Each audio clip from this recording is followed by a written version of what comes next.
The Batcopter is ready to take to the skies with today's game, Hover Force, for your Intellivision. Let's go ahead and take Hover Force. Let's pop it in my Intellivision and see how it holds up today. Let's go to the game. Hover Force was published by INTV and released in 1986. It was programmed by Steve Ettinger, who also programmed Body Slam Super Pro Wrestling, which I already reviewed in episode 613. I'll put a link to that review in the description below. The game was originally in development by Mattel before the great video game crash under the name Hover Force 3D. Using technology that was being developed by a researcher at Georgia Tech, the game was going to include 3D glasses. These glasses use technology now known as chroma depth, which makes certain colors appear to come from different distances. For instance, blues would appear farther away and reds would appear closer. These kind of glasses have been used in the past with Valiant comic books and Crayola 3D chalk. The development of the game was done in secret since it was using new technology that Mattel didn't want other video game companies to know about. The game appeared at the 1984 Consumer Electronics Show with mixed reviews about the 3D effects, but a lot of buzz. The INTV release of the game does not include glasses, however it can still be used with chroma depth glasses, which nowadays can be found at Amazon.com or at leftturnonly.info. Since these glasses are designed to respond to specific colors, gamers have found that they can give 3D effects to games that weren't programmed with 3D in mind, but just happen to use the right mix of colors. The manual opens with the following. Terrorist forces have taken over the island city of New Seaburg. Luckily, civilians have been evacuated from the city, but the enemy is destroying buildings and bridges, causing millions of dollars in damage. Fires are burning out of control throughout the island. Our intelligence reports show that their troops are well equipped with heavily armed combat helicopters. The only way to fight them is in the air, so we're sending you up in the top secret JAF 3000 helicopter. This copter is equipped with laser cannons to blast the enemy out of the sky, water cannons to put out fires, and a sophisticated radar system. This baby is highly maneuverable with advanced jet air brakes that stop you with change back for your dime. You have firepower, but you'll need brains. The enemy isn't just going to sit pretty waiting for you to blow him to bits. You'll have to watch for his patterns to outsmart him, and of course he'll be gunning for you. You'll be flying a series of missions, each more difficult than the one before. Every mission, though, has the same goal: eliminate the terrorists. Hover Force is a helicopter action game from a bird's eye view for one player only.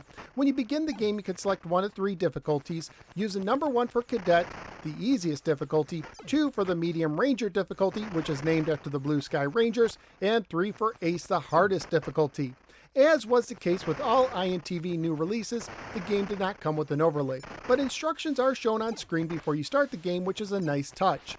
You use the disc to fly around, the upper side buttons to shoot your laser cannons, which can destroy enemy copters, but can also damage buildings and bridges, the lower side buttons to fire your water cannons to put out fires, the clear button to use your air brakes, the 0 button to go to your radar and status screen and back to your normal view, and the enter button to land when you're over one of your helipads located at your home base at the top center portion of the map.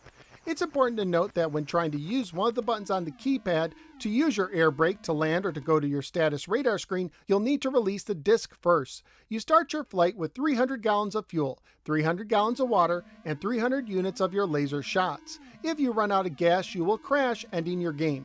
You can land at your home base to replenish everything twice per mission. If you try to land a third time, you will also crash, ending your game. Your goal in each mission is to destroy all the enemy helicopters while trying to prevent as much damage as possible to the city. When enemies attack buildings, they can start fires, which will continue to add damage until you put them out. When enemies attack you, they can damage one of your 3 systems. If they destroy your navigation system, it'll be harder for you to fly in the direction you want to. As your cannons are damaged, they won't always respond to your shooting, and if totally destroyed, you won't be able to shoot at all. If your radar is damaged, you'll use the ability to spot fires at first, then to spot enemies, and if it's totally destroyed, you won't even see yourself on the radar screen. Landing at your home base will not only replenish your helicopter, but it will also repair any of these damages you have suffered. Enemy helicopters can react differently depending on their colors and skill level. For instance, some copters will come right after you, while others will stay in a specific location. Some enemy copters will do their best to avoid you, while other enemy copters will fly around the perimeter of the city trying to start fires. One thing to be aware of is that enemy helicopters can fly off the map to areas where you cannot reach, but often when they do so, they will return in a short period of time. Your radar and status screen are very important. On your radar screen, you are represented by the white blip, enemies are represented by yellow blips, and fires are represented by red blips. On the status screen, you can also see how much fuel you have left, water, and laser shots. You can also see if your helicopter has any damage, with green representing no damage, followed by yellow, then red for totally destroyed. On the top, you can see how much damage has been done to the city in millions of dollars, how many fires you've put out, and how many enemies you have shot down. Once you've destroyed all the enemy helicopters on the map, you can land at your home base to end your mission. You'll be given a score ranging from 0 to 100, with 100 being the best. The score takes into account your performance, including the skill level of the enemies, as well as how much damage was inflicted upon the city. Once you complete one mission, you will start another more difficult mission. After each mission, your score ranking can either go up or down depending on your performance. Your game ends whenever you crash, usually due to running out of fuel. Graphically speaking, this is one of the better looking Intellivision games with a cool takeoff scene. There really isn't any music in the game, but the sound effects are pretty good, especially some of the helicopter sounds. Family friendly wise, the game will most likely get an E for everyone rating if released today. Currently at pricecharting.com, the game has a value of $17 loose, $29 complete, and $51 new. So what do I think of Hover Force for the Intellivision?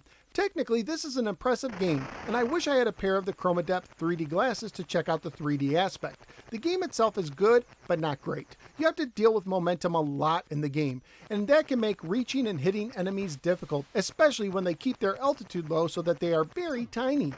Just finding enemies can be frustrating since you have to switch to the radar screen and then back again to fire on them.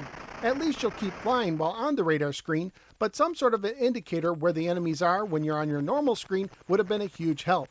So often it looked like I was near an enemy on the radar, but when I switched back to normal view, they already flew away without any indication which way they went. And the enemies also seem to have an unfair advantage, as it's hard to hit them, but they can easily hit you, sometimes outrun you, and go off the map. I could manage them on easy, but on normal, I was no match. Finally, I wish there was some sort of low fuel indicator, perhaps even a warning sound on the main screen. If you aren't constantly checking your status screen, you can run low on fuel without even knowing it. However, despite all my gripes, I did have some fun with this one. I liked the general idea of the game and its unique view. It was also very satisfying once I finally hit an enemy helicopter. It's not a top tier Intellivision game for me personally, but it is one I could play more in the future, but only on easy. So where am I going to rank Hover Force? This one's going in the 40s. I do like Tron Mazatron more at 40, but I will give this an edge over Skiing at 41. So out of the 57 games that are now ranked for the Intellivision, Hover Force is fighting momentum at the 41 position. Hover Force can be fun, at least on easy once you get a hold of the controls, but can also be frustrating at times too. But that's just my opinion. What do you think? Let me know in the comments below. Also, please like, share, and subscribe. Follow me both on the Facebook and the Twitter, and click the bell so you don't miss any future videos. At this time, I'd like to thank Rocky Raccoon, Unconventional, Jeremy L., and David F. for nominating today's game, and for their generous support on Patreon. If you get at least $1 worth of entertainment per month from these videos, please consider joining my supporters at patreon.com/NoSwearGamer. Not only will you help keep the show going, but you'll also get access to some exclusive content. Thank you for giving me a little part of your day, and I look forward to seeing you next time in the next episode of the No Swear Gamer. Take care, and don't forget to keep an eye on your fuel levels at all times.